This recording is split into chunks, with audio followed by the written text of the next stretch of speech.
गुजरात से आपको खबर देंगे जहां पर डाकू राज बरकरार है। मंगवाल के इलाके में 3 डाकुओं की सुपर स्टोर पर डकैती। इस हवाले से मजीद तफसीलात बताएंगे। हमारे साथ मौजूद है हमारे नुमाइंदे जहीर सयाल। जी जहीर, बताइएगा। मंगवाल के इलाके सुपर मार्केट स्टोर पर पेश आया जहां नामालूम मुसल्लह मुलजमान ने बड़ी दिलेरी के साथ स्टोर अमले को यरगमाल बनाकर लाखों रुपए लूट कर फरार हो गए हैं। वाकई की फुटेज सीसीटीवी फुटेज में भी देखा जा सकता है कि 3 नामालूम मुसल्लह डाकू असला के जोर पर सुपर मार्केट स्टोर में दाखिल होते हैं और स्टोर मालिक और मुलाजमीन को तशद्दुद के दौरान रकम छीन कर फरार हो जाते हैं।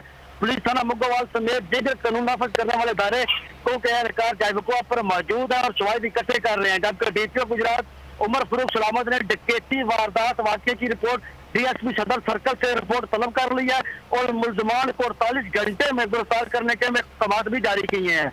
जी बहुत शुक्रिया अपडेट करने के लिए जहीर सयाल। सब्सक्राइब करें और बेल दबाएं ताकि कोई खबर रह न जाए।